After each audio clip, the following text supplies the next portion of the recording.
ជំរាបសួរបងប្អូនហើយថ្ងៃនេះម៉ាស៊ីនកម្លាំងខ្នាតតូចបងប្អូនទើបនឹងមកដល់ចូលតុបបានមួយគ្រឿងបងប្អូនហើយនៅតាមផ្លូវបន្តទៀតអញ្ចឹងបងប្អូនគាត់ថាឥឡូវតលាក់មកខាងខ្ញុំឯណាបានមួយគ្រឿងបងប្អូនអញ្ចឹងអត់ទាន់បានតែណាបងប្អូនតើនឹងបើកកេះមើលមិញ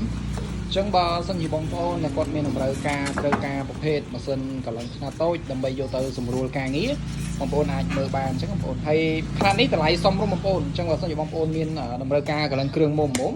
យកខ្នាតនេះទៅប្រើត្រូវបងប្អូនប្រើស្រួលអញ្ចឹងបងប្អូនហើយសម្រាប់បងប្អូនដែលគាត់មិនដែលប្រើក៏គាត់អាចពេញយកទៅរៀនបានបងប្អូនឬក៏បងប្អូនចង់មកដល់ទីតាំងខ្ញុំផ្ទាល់ក៏បានឬក៏បងប្អូនចង់យកទៅស្វែងយល់ខ្លួនឯងក៏បានអញ្ចឹងបងប្អូនអញ្ចឹងតម្លៃសមរម្យអញ្ចឹងបើចាប់អារម្មណ៍ប្រភេទម៉ាស៊ីនកម្លាំងខ្នាតតូចបងប្អូនអាចតម្ងបានបងប្អូនចំពោះអីវ៉ាន់ខ្ញុំដាក់ផ្ញើជូនគ្រប់ខេត្តក្រុងអញ្ចឹងបងប្អូនអញ្ចឹងបើចាប់អារម្មណ៍បងប្អូនអាចឆាតចូលពេកខ្ញុំផ្ទាល់ឬក៏បងប្អូនអាចតាក់ទងខ្ញុំបានតាមលេខ Telegram អរគុណ